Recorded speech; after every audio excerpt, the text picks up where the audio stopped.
करवीर तालुक्यातील जैताळ गावामधून कोल्हापूर गारगोटी रस्त्याला जोडणारा मधला रस्ता गेली अनेक वर्षे दुरावस्थेत आहे. जवळपास 5 ते 6 वर्षे या रस्त्याचं काम रखडलंय. शिरूर एमआयडीसी, कागल एमआयडीसी, गोकुळ दूध संघ या ठिकाणी कामास असणाऱ्या शेकडो कर्मचाऱ्यांना हा रस्ता सोयीचा आणि एकदम जवळचा आहे. त्यामुळे या मार्गावरून रोज शेकडो वाहने ये जा करत आहेत. याबरोबरच पुणे बेंगलोर महामार्गावर जाण्यासाठी देखील हा मार्ग अतिशय जवळचा आहे.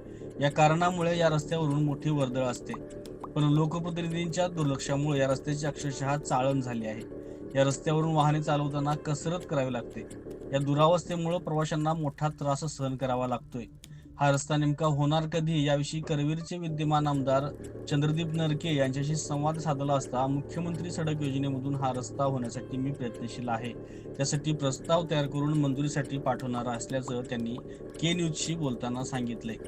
गेल्या अनेक वर्षे हा रस्ता रखडल्यामुळे आमदारांनी प्राधान्यानं हा रस्ता करण्यासाठी प्रयत्न करावेत अशी मागणी होत आहे. तर या रस्त्याचा होणारा त्रास सहनशक्तीच्या पुढे गेल्यामुळं वाहनधारकांमधून देखील संतप्त प्रतिक्रिया उमटत आहेत.